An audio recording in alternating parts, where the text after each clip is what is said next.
মতো রান্না করতে কে কে ভালোবাসো? আমি তো রান্না করতে ভীষণ ভালোবাসি। তো আজকে আমার রান্নার পদের মধ্যে ছিল এই পটল চিংড়িটা। তা আমি ভাবলাম বন্ধুদের সাথে একটু শেয়ার করি রান্নাটা। তো আমি নিয়ে নিয়েছি চিংড়ি মাছ, সামান্য লবণ হলুদ মাখিয়ে নেব। আর অবশ্যই পটল চিংড়ি করার জন্য লাগবে পটল আর আলু, নিয়ে নিয়েছি টমেটো। তো চলো রান্নাটা আমি শুরু করে দিই। আগে লবণ হলুদটা চিংড়ি মাছে সুন্দর করে মাখিয়ে নিই। এবার ভেজে নেব চিংড়ি মাছগুলো।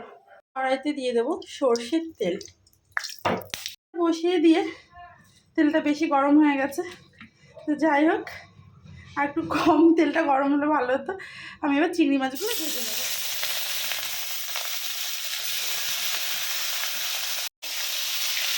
সমস্ত চিংড়িগুলো পেয়েছে ছাড়িয়ে ছাড়িয়ে নিয়ে সুন্দর করে ভেজে তুলে নেব। চিংড়ি মাছের জন্য একটা মশলা করবো আমি। এই চিংড়ি মাছটাতে পেঁয়াজ রসুন কিচ্ছু দেবো না, সামান্য একটু আদা জিরে কাঁচা লঙ্কা দিয়ে চিংড়ি মাছটা রান্না করবো। তো মশলাটা করে নিই। মশলাটা করে নেব চিংড়ি পটলের জন্য। সেটা হচ্ছে টমেটো দিয়ে দেবো কেটে, দিয়ে দেবো সামান্য একটু আদা, দিয়ে দেবো একটু ঝালের জন্য কাঁচা লঙ্কা, আর দিয়ে দেবো সামান্য একটু জিরে, সামান্য একটু জিরে, একটু জল দিয়ে আমি পেস্ট করে নেব। মাছটা ভাজা হয়ে গেছে, এবার আমি তুলে নেব। চিংড়ি মাছগুলো তুলে নেব। এবার আমি পটল আর আলুগুলো লাল লাল করে ভেজে নেব দুটোকে একসাথে।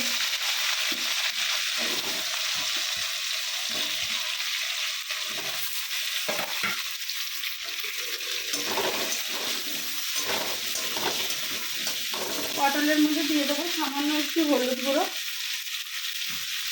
সামান্য একটু লবণ। এবার লাল লাল করে ভেজে নামিয়ে নেবো। ভাজা আলু পটলটাও আমার ভাজা হয়ে গেছে লাল লাল করে। এবার আমি এই চিংড়ি মাছের মধ্যে তুলে নেবো এক এক করে। পটল আলুটা ভাজার পরে আমার সামান্য তেল ছিল, তেলটা একটু কালো কালো হয়ে গেছে। যাই হোক, আমি দিয়ে দিচ্ছি অল্প করে একটু সর্ষের তেল। এবার দিয়ে দেবো ফোড়নে একটু জিরে, আর দিয়ে দেবো একটু শুকনো লঙ্কা।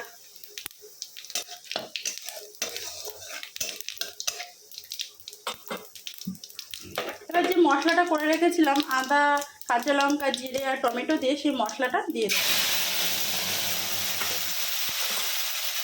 মশলাটা ভালো করে কষিয়ে নেব।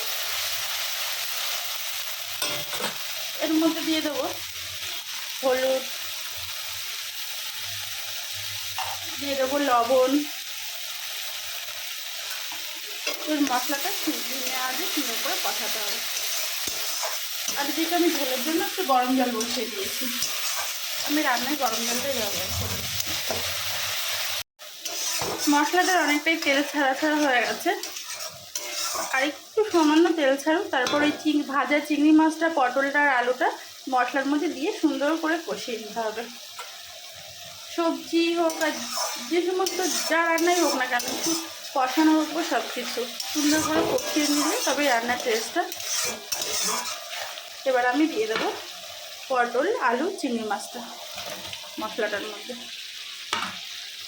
এবার সমস্ত কিছু একসঙ্গে কষিয়ে নেব। তোমরা চাইলে আদা পেঁয়াজ রসুন দিয়েও করতে পারো, আমিও করি, কিন্তু আজ একটু প্রচণ্ড গরম তো, গরমে যতটা হালকা খাওয়া যায়। পটল আলু চিংড়ি মাছটা কষানো হয়ে গেছে আমার। এবার আমি যে জলটা গরম দিয়েছিলাম জলটা পটল আলু চিংড়ির মধ্যে দিয়ে দেবো।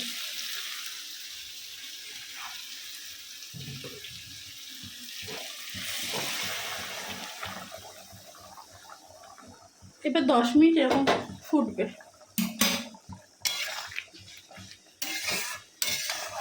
দেখতে পেয়েছো ঝোলটা কত সুন্দর ফুটে উঠেছে। ওপর দিয়ে দিয়ে দিয়েছি দুটো কাঁচা পাকা লঙ্কা। আর একটু ফুটে উঠলে আমি নামিয়ে নেবো। রেডি হয়ে গেল আমার খুব অল্প উপকরণ দিয়ে পটল আলু চিংড়ি মাছ। কেমন লাগলো অবশ্যই জানিও, আর ভালো লাগলে একটা লাইক কমেন্ট করো। আর টাটা।